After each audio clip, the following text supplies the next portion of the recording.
Number 9. Grant Amato.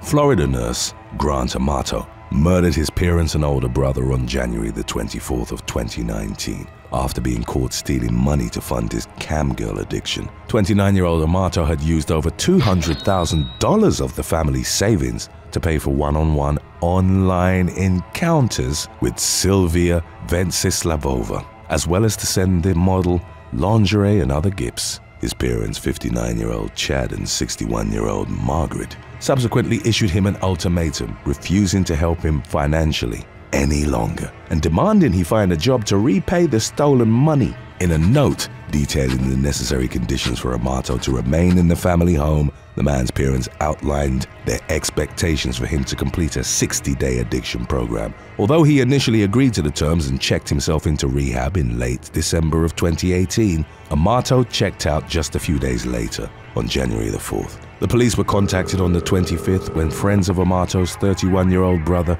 grew concerned after he hadn't shown up for work. Officers discovered the victims' bodies at the Amato household, with all of them having been shot execution style. Amato denied the charges after being arrested, pleading not guilty. He was nevertheless convicted on 3 counts of first-degree murder and sentenced to life in prison on August the 12th of 2019.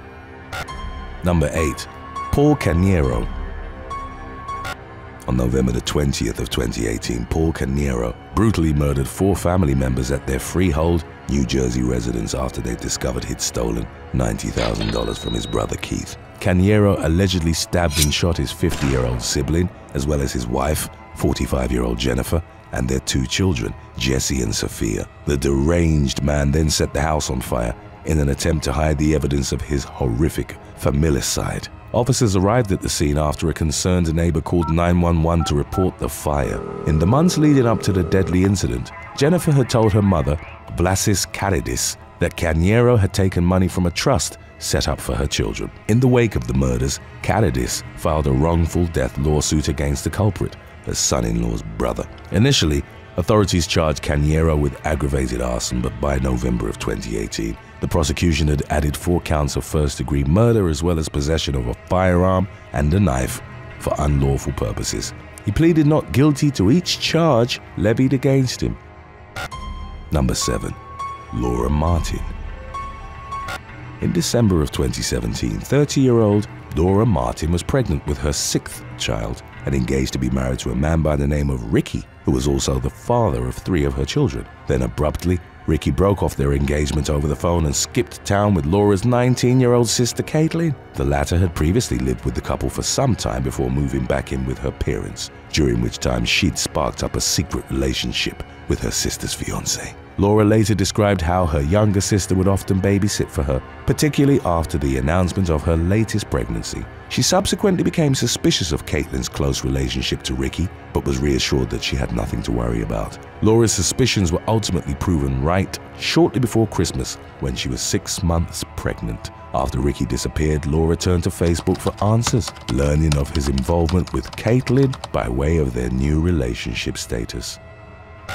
Number 6. Carmen White.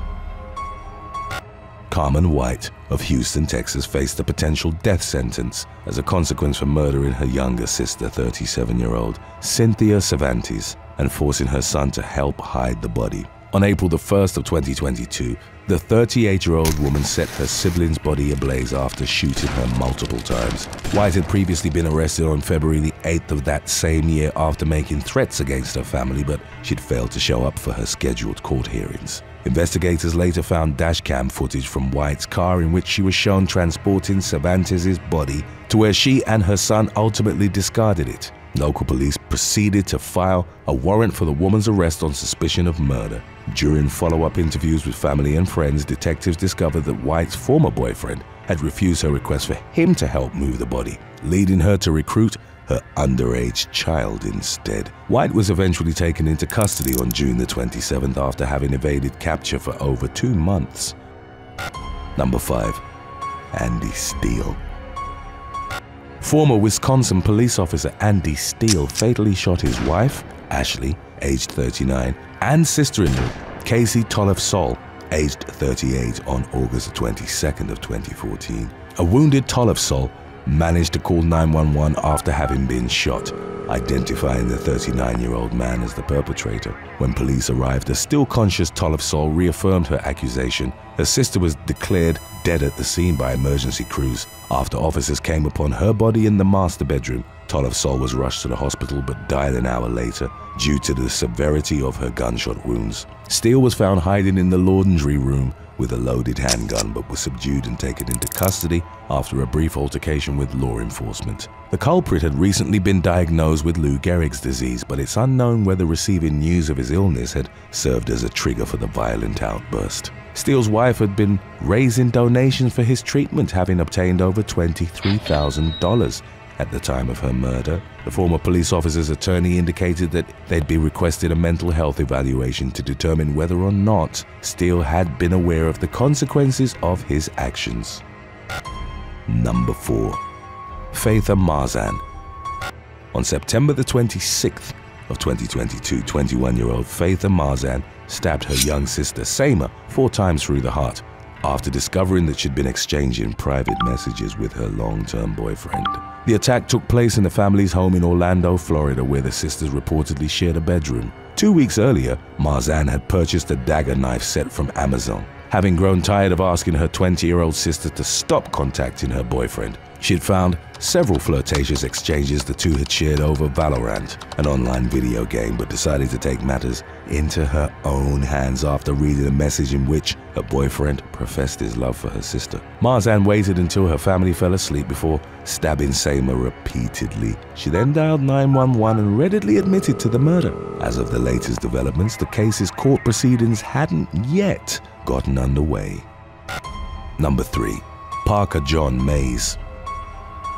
On January the 14th of 2020, 27-year-old Parker John Mays murdered his sister Lane at her Overland Park, Missouri home. The Mays' mother frantically called 911, telling the operator she'd come home to discover her 22-year-old daughter cut up and that her son had been acting erratically. Police rushed to the scene where they found signs of a physical struggle in Lane's lifeless body with several cuts on her wrist and face. The ensuing autopsy would reveal that she didn't in fact die from the knife wounds she'd sustained, but rather from manual strangulation. Investigators recovered surveillance video showing Mays' van pull into his sister's garage and then leave half an hour later. A subsequent 911 call described a man throwing a boot, gloves, and a floor mat out of a van with a license plate matching the one registered to the suspect. Officers retrieved the discarded objects that arrested Mays on suspicion of first-degree murder, which he adamantly denied. As of recent updates, the case was still ongoing.